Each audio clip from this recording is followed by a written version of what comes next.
స్టూడెంట్కి వాళ్ళంతటా వాళ్ళకి ఇంట్రెస్ట్ ఉంటే గనక ఎంత టైం స్పెండ్ చేసినా సరే క్వాలిటీగా స్పెండ్ చేయగలరు. దీంతో పాటు కొంతమందికి అంటే ఇందులో రెండు రకాలు ఉన్నాయి. కొంతమంది ఏమో అండర్ ఎస్టిమేట్ చేసుకుంటారు, ల్యాక్ ఆఫ్ కాన్ఫిడెన్స్. మీ మీద మీకు కాన్ఫిడెన్స్ లేకపోతే అది క్రైమ్ అంటాను నేను. ఎందుకు అనంటే మామూలుగా అయితే కత్తి ఎదురుకి వెళ్తుంది, ఎదుటోడిని చంపేస్తే క్రైమ్ అంటున్నాం. సెల్ఫ్ కాన్ఫిడెన్స్ లేదనుకోండి ఆ కత్తి మీలోకి వెళ్తుంది, మిమ్మల్ని మీరు చంపేసుకుంటున్నారు. ఒక మనిషికి పాసిబుల్ అయింది అని అంటే మనకు కూడా పాసిబుల్ అవుతుంది అనే కాన్ఫిడెన్స్ స్టూడెంట్ లో ఉండాలి.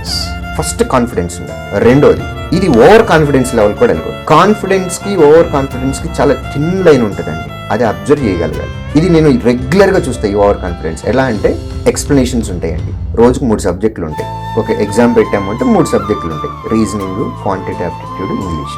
క్వాంటిటేటివ్ ఆప్టిట్యూడ్ క్లాస్ కి ఫుల్ స్ట్రెంత్ ఉంటుంది. నేను ఎప్పుడైతే క్లాస్ అయిపోయి వెనక్కి వస్తానో, నేను కొంచెం దూరం వచ్చిన తర్వాత వెనక్కి చూస్తే బ్యాగ్ వేసుకుని వాళ్ళు కూడా నా వెనక్కి వస్తా ఉంటారు. నా తర్వాత ఇంకో క్లాస్ ఉంటుంది లేదా 2 క్లాసులు ఉంటాయి. ఏంటి బాబు అని అంటే అవి మాకు వచ్చు అని అంటారు. సో ఇది ఓవర్ కాన్ఫిడెన్స్. ఇక్కడ కాంపిటేటివ్ ఎగ్జామ్ అని అన్నప్పుడు మీకు వచ్చా రాదా అనేది అసలు ఇంపార్టెంట్ కాదు. ఇక్కడ మీకు వచ్చు, కానీ ఎంత టైంలో ఆన్సర్ వస్తుంది అనేది ఇంపార్టెంట్. 1 గంటలో 100 క్వశ్చన్లు ఆన్సర్ చేయాలి ప్రిలిమ్స్ ఎగ్జామ్. 60 minutes లో 100 క్వశ్చన్స్ అంటే 40 seconds వస్తుంది ఒక్కొక్క క్వశ్చన్. సో మనకు వచ్చు అనేది కాదు, దీనికంటే బెటర్ సొల్యూషన్ ఏమన్నా ఉందా అనేది కూడా నేర్చుకోవాలి.